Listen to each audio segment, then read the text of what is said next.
Do you want to make a podcast? Spotify's got a platform that lets you make one super easily, then distribute it everywhere and even earn money, all in one place for free. It's called Spotify for Podcasters, and here's how it works.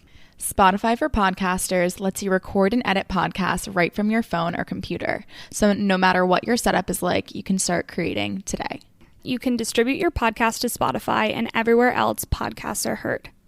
Video podcasts are also available on Spotify. With Spotify for Podcasters, you can earn money in a variety of ways, including ads and podcast subscriptions. And best of all, it's totally free with no catch. We have been using Spotify for Podcasters since day one, and it could not be more of a seamless experience. We highly recommend you give it a try. You can download the Spotify for Podcasters app or go to www.spotify.com/podcasters to get started.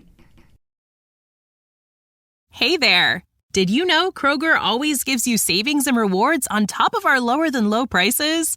And when you download the Kroger app, you'll enjoy over $500 in savings every week with digital coupons. And don't forget fuel points to help you save up to $1 per gallon at the pump. Want to save even more? With a Boost membership, you'll get double fuel points and free delivery. So shop and save big at Kroger today. Kroger, fresh for everyone. Savings may vary by state. Restrictions apply. See site for details.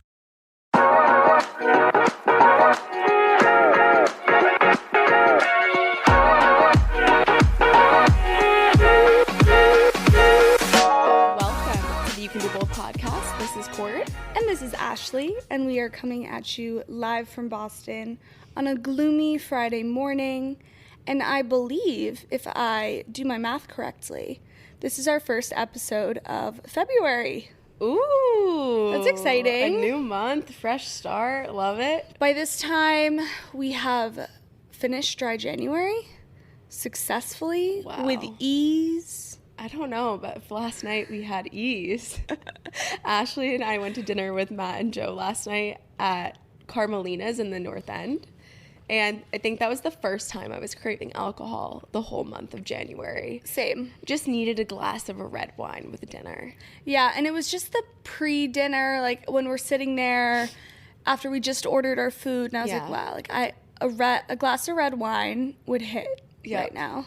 Is that going to be your first drink of choice on February 1st? So February 1st is a Thursday. So as you guys are listening to this, if it is drop day that you're listening to it, I am going to Strega with Joe. We got a coupon in the mail for 25% off about a couple weeks ago. And we were like, should we use this? Probably, right? We were like, yeah. So we made a reservation. So we'll be having a Strega dinner. I want steak and some red wine. Maybe even like an espresso martini to finish. Wow. Yeah, we might go crazy. So who knows?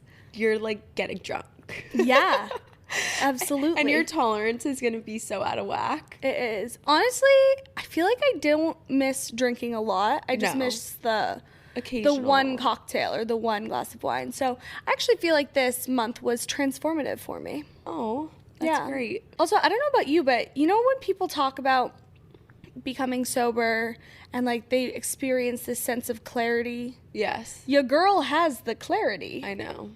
It's like just no brain fog. Yeah, I feel sharp. I feel on it.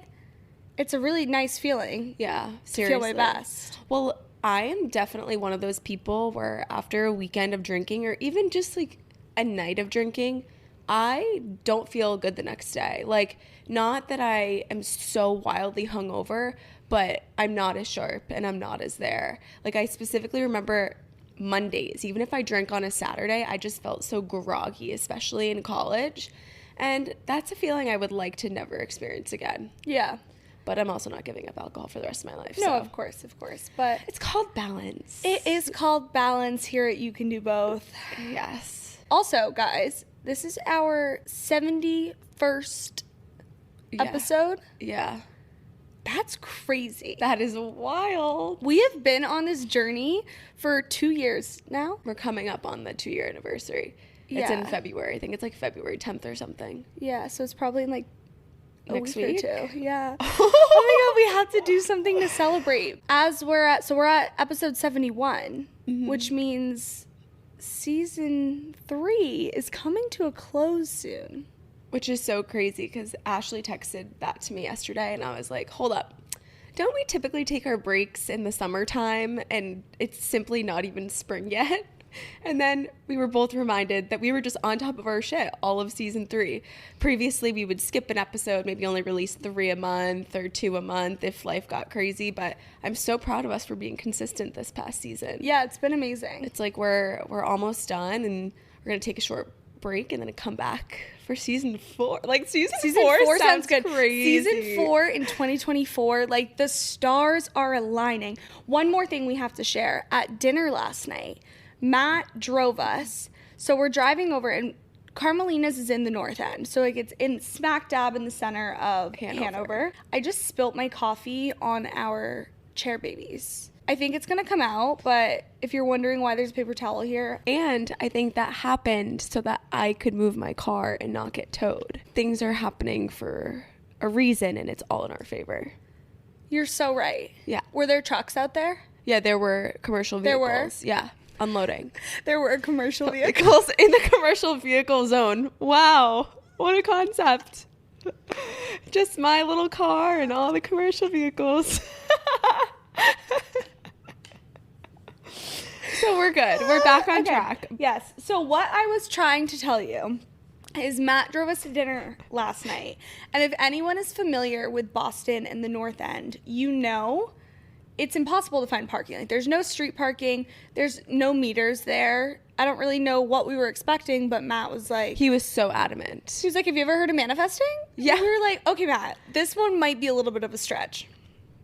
Guys, guess where we got parking? Directly out front of the restaurant. Yeah. Like we could not have had a more front row spot. Yeah. Someone was leaving right as we were pulling in. And they were leaving because it wasn't an official parking spot. I think they were just chilling there for a second. But we took that risk because we literally were like sitting at a table that overlooked the car because it was right there. Like it was just insane. But the way that we took different routes to get to Hanover Street to look for parking, we were looking for parking for maybe 10 minutes before we actually pulled up to the restaurant to see if there was something relatively close by. We were like slowly going through the back roads. Yep. And then we came down the main street. We were like, it's not looking good. It's not looking good. The second we get in front of our restaurant, it clears up for us. It was kind of amazing. And then the receipt at dinner, $222.20. 2222. And that's what I like to call angel numbers. How do you feel great on vacation? Like really good? Easy. You go to Aruba. You'll spend your time relaxing on cool white sand beaches and floating in healing blue water. You'll immerse yourself in natural wonder and find your center on an island where things move at your speed. You won't just feel great, you'll feel relaxed, renewed, and ready for life. That's the Aruba effect. Plan your trip at Aruba.com. Guys, it was amazing. And that is my favorite angel number. So you know what that means? We're living in alignment with our life. We're doing exactly what we're supposed to be doing. And things are about to come full circle for us. They are. And that was just kind of the start to the weekend. So that was just like a special moment. And I thought it was such a us moment. Yes. Okay, with that, let's intro today's episode. So today's topic is all the things that we should never be apologizing for.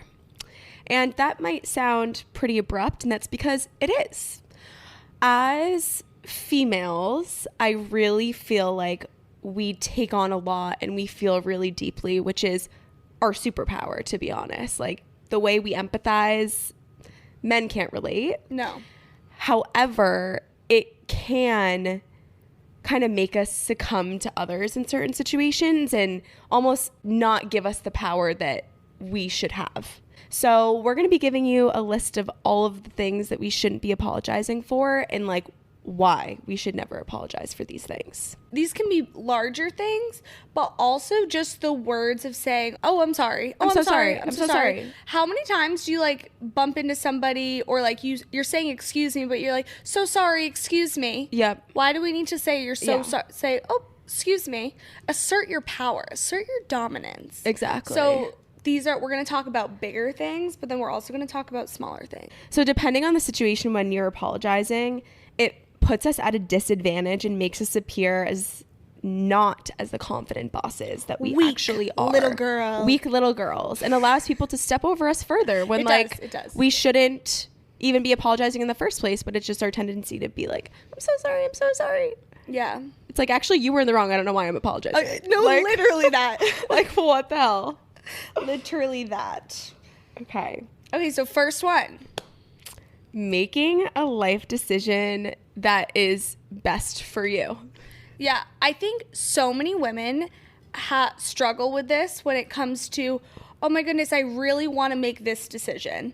But it's immediately our first thought is how it's going to affect everybody else. Yeah, it's like, oh, but I feel guilty because it's inconveniencing this person's life and their feelings are going to be hurt. It's like, would a man ever do that? Okay, guys.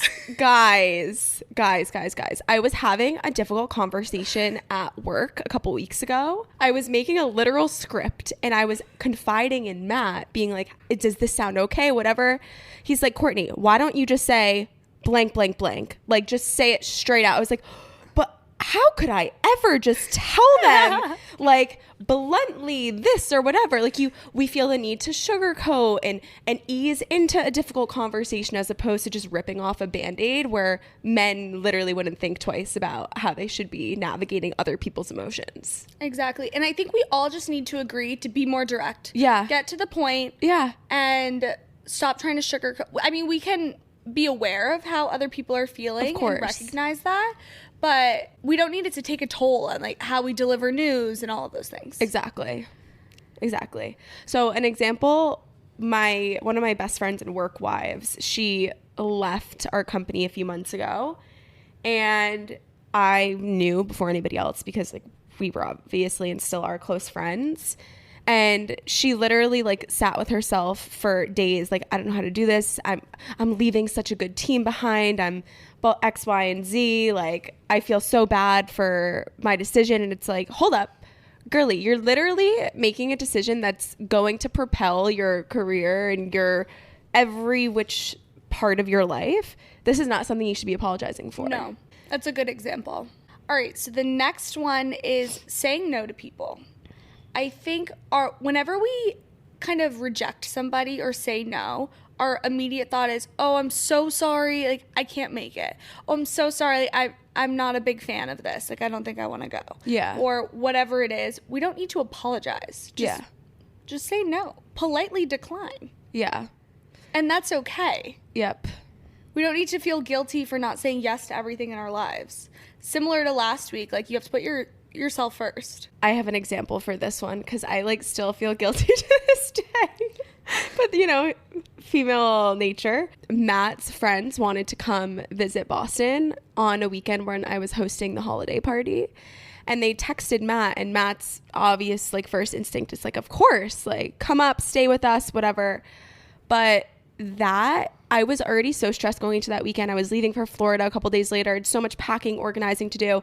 And I really could not imagine myself entertaining people who have never been to the city before for like 2.5, 3 days straight when I had so much else going on in like my personal life. And I said no. And I felt so terrible saying no because I don't know, like I feel like if my friends were coming to the city, Matt wouldn't think twice. He'd be like, of course. But sometimes you just have to say no and own it. And like, and I'm so happy that I actually did say no and they didn't end up coming because I was so productive that weekend when I needed to be.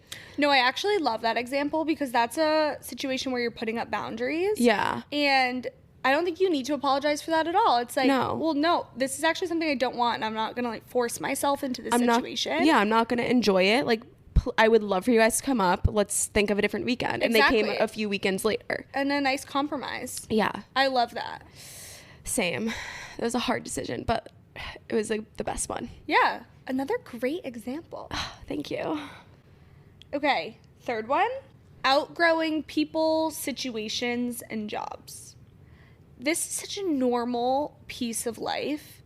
It's totally okay to outgrow people, and you don't need to feel guilty or kind of apologize for it. I mean, I think everyone's going to feel guilty, you know, when you kind of leave a best friend behind and you slowly outgrow that relationship.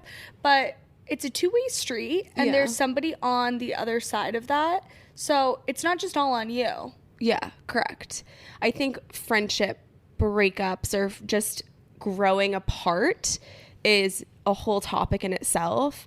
However, at the end of the day, you're still doing something that's best for you in a current moment. And if a situation or a relationship doesn't serve you anymore, you can be grateful for what you had and make peace with the situation and move on and not have to feel down and sorry for it and continually apologize for you just carrying on with your life the way that it should. Yeah. And I think it's so good to outgrow things. Yeah. It means you're growing as a person. Totally. It means you're changing into ideally a better version of yourself. So I think I love exactly what you just said. Let's be grateful for the time that you spent with this job, opportunity, person, whatever it may be, and move on with ease without feeling sorry or guilty. Totally. There's no need to apologize. I like this one. For not going on a date with someone.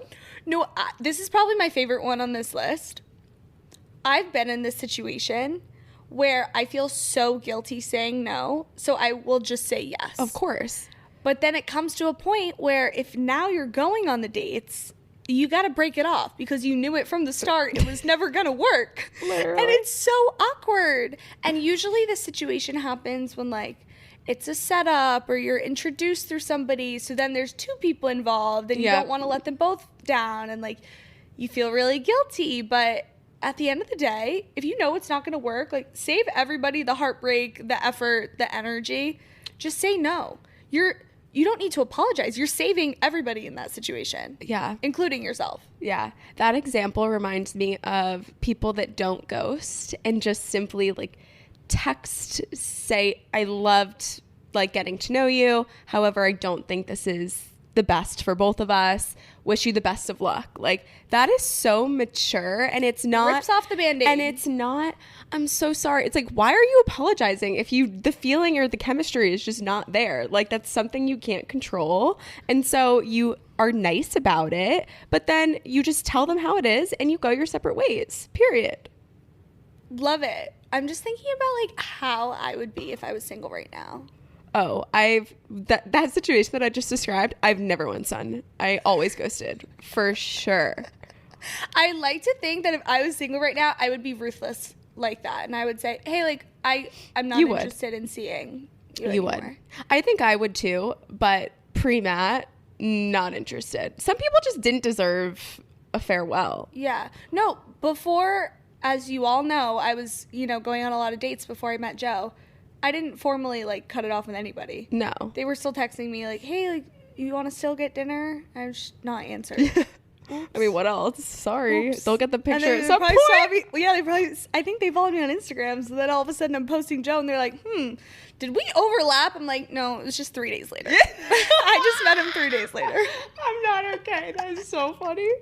You know what Could have been you, but it wasn't. You know what I still think about? What? The people that I've been on dates with, or like people that maybe wanted to have a date with me or whatever, slid into a DM at a point, like they just casually are bystanders to your life on social media. Like they're watching, it's so funny. I still follow guys on Hinge that we didn't even make it to a date. Yeah, same. And like I'm like a fan. I'm like, oh wait, look at that girlfriend. Look who he found. So like, proud of you. That's so cute. Like, oh, he's traveling here. Like, you go, babe. You go. And like literally never spoke words to this person, but know them through a dating app. And I think everyone can relate to that. Yeah, no, for I sure. feel like that's a thing because everybody follows each other on social media. No, it is. It's so easy. Wait, I want to hear something so funny. Yeah. Okay, so one of our friends, Jared, has this whole friend group outside of our friend group, which I think is just forking rude. It is. But anyhow, Jared posted a photo of me and him at the gym the other day because I trained him. And this guy that's from his other friend group but slid into my DMs years ago and has been following me on Instagram ever since started talking about like to Jared, like, oh my God, like you're getting back into the gym. He started giving him helpful tips. And the guy said in a separate message, he's like, Court's legit. Like, she'll definitely whip you into shape. And I'm like, sir, how do you know this about me? Apparently, I give major gym rat energy on my Instagram because this guy I've never met before. Social media is so crazy. It's wild. I always forget that there's so many people on the other side, you know? So many people. Even when I run into people that I haven't seen in a while, they're like, oh my God, how was this trip and that trip? I'm like, how the fork do you know that? Yeah. And it's because I literally put my life on blast. Anyhow, we've got some energy this morning. We do. Okay. Number 5, I feel really passionately about. This is Courtney. Yeah. So we should never be apologizing. What helps you sleep at night? Literally. We should never be apologizing for not being super prompt with responses. For example, you get a text message. Maybe you don't have the mental capacity to answer that text message, or you're in the middle of something. So you don't get to it till 2 days later. You don't need to apologize for the delay. I mean, like, you could be like, thanks for your patience, and we can reframe it so that it's courteous of the other person's time. But for the most part, like, you don't deserve anybody anything. Like, if an email comes through and I don't answer it for a week, like, sorry, I was busy. And actually, I'm going to take that out. I was busy. Thanks for your patience. Yeah. There's a way to be courteous without being like, I'm so sorry, I'm so sorry, I'm so sorry. It's like, you need to do things on your own timeline, and people should respect that. I love the rephrasing of it, like, thank you for your patience, instead of the go-to being, oh my goodness, I'm so sorry I haven't answered. I'm also guilty of that, but it's if I, like, don't answer in 3 hours. I'm like, I'm so sorry for the delay. It's like, nobody cares. Yeah, no. My favorite thing is, like, I completely forget to respond. Like, one of those things where I can't get to it now. I'm going to get to it as soon as I can. Then I'm like, oh, shit, a full week has gone by and I haven't opened this message yet. My favorite thing is to be like, so sorry I was in the shower. Like, right, make a joke of it. Yeah, you make a joke. I think as long as it's not, you know, an important conversation where somebody's like, I'm having a mental breakdown, I need you right now. And it's like, a week goes by, so sorry I was in the shower, what's up? Yeah, that would be inappropriate. That would be rude. But for these little, like, texts that don't really, there's no time constraint. Yeah. Take your time. Yeah. Do your thing. Totally. Okay, number 6, for being a passenger princess and leaning into gender roles when any sort of hard labor, manual labor, is involved. Actually, this might be my favorite. Like, you deserve, sweetie thang, to be taken. Would you just say sweetie thang? Sweetie thang. Sweetie thang, you deserve. You deserve to be taken care of. If you're fortunate enough to have somebody that really tries to alleviate any stress in your life, like, freaking own it. Eat that shit up. You deserve it. Yeah, this is actually one I don't struggle with at all. No. I never apologize for things like this. I think if you have a true man in your life, they won't be looking for an apology. No. A thank you. Of course. Oh my God, thank you so much. Babe, you're so strong. Yeah. You're so strong. Thank you. Like, that's great. I think Joe's been really great in getting into the manual labor when it comes to helping me at the lake. I'm like, oh, that's a boy job. Yep. Get after it. He's like, yep, you're right. Like, he understands.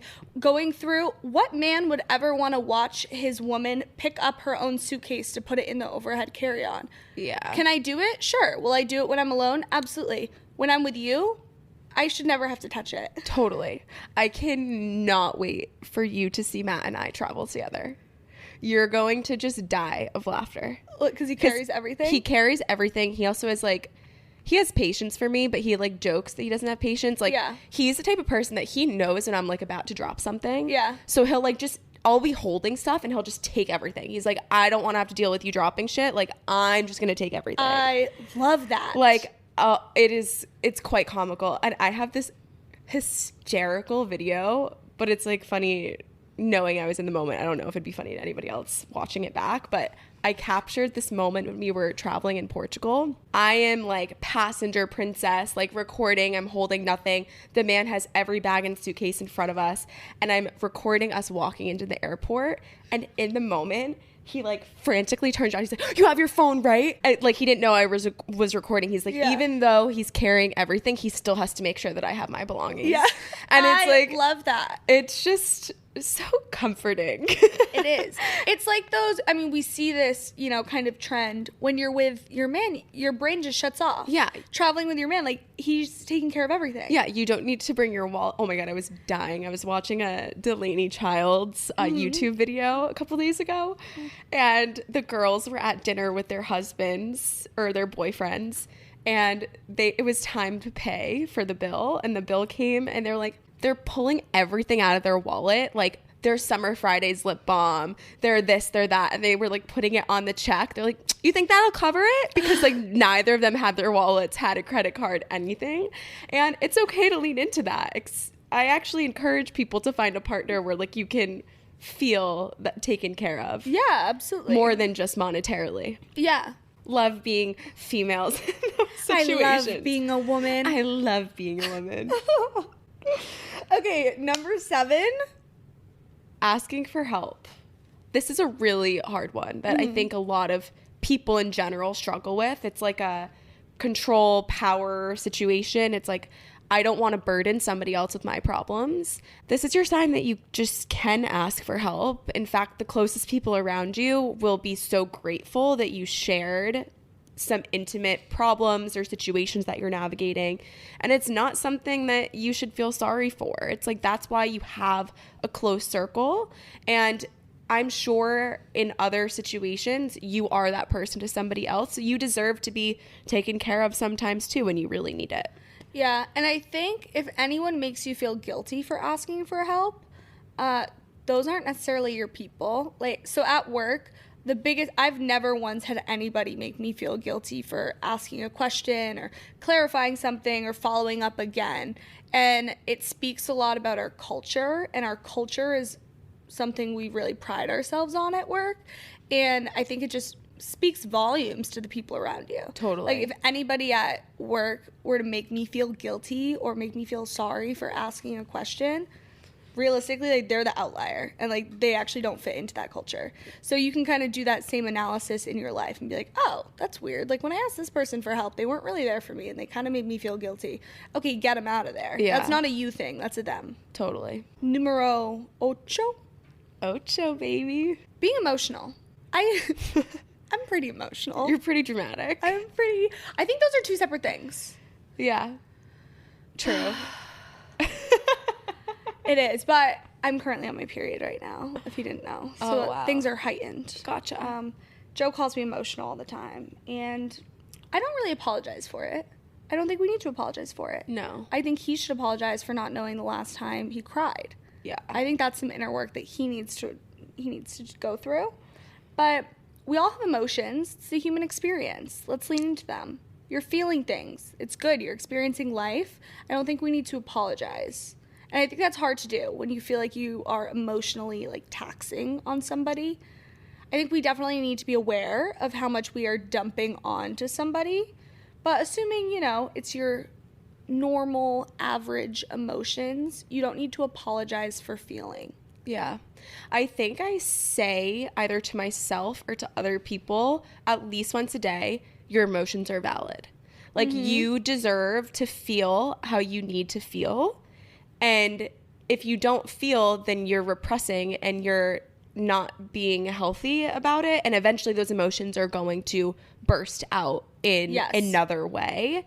So you feel all the feels and do what you have to do to process and move on. And there's no need to apologize. Final one, number 9. That feels off-putting. Wait, I love it. 9's my favorite number. I was just about to say I love that the list ends on number 9. Okay, perfect. You can do both.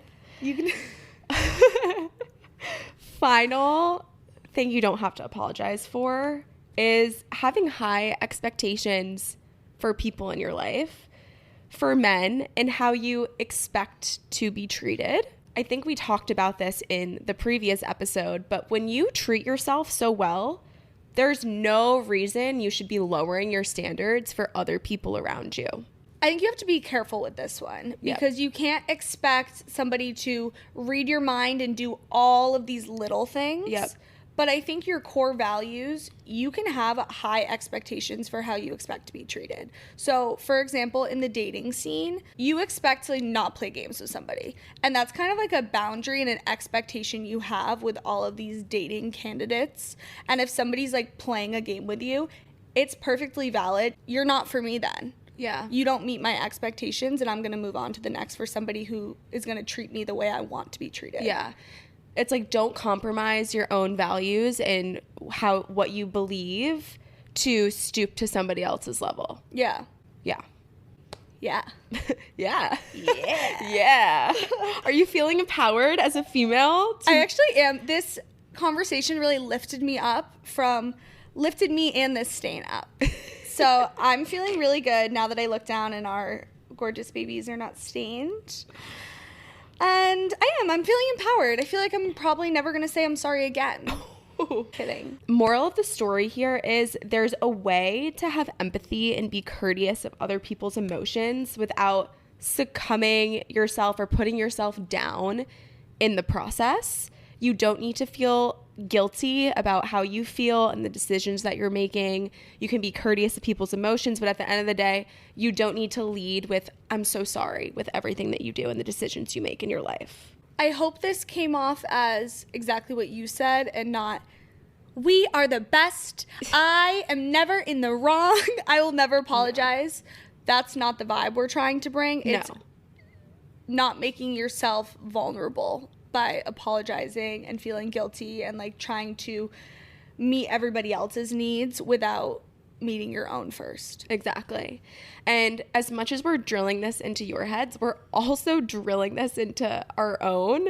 As we were talking, I'm like, oh yeah, I actually said sorry for that yesterday. Oopsies. Yeah. But I think the whole point is just realizing that we don't need to apologize for our emotions, and hopefully that'll help us, sleep better, stress less, like just carry through life a bit easier and lighter. And that's really all I would hope that you pick up from this episode. Beautiful. Yes. So with that, if you enjoyed today's episode, please feel free to leave us a rating and review. Send it to a friend who needs to be a little bit empowered today. And we will talk to you next week. See ya. Illy. Bye.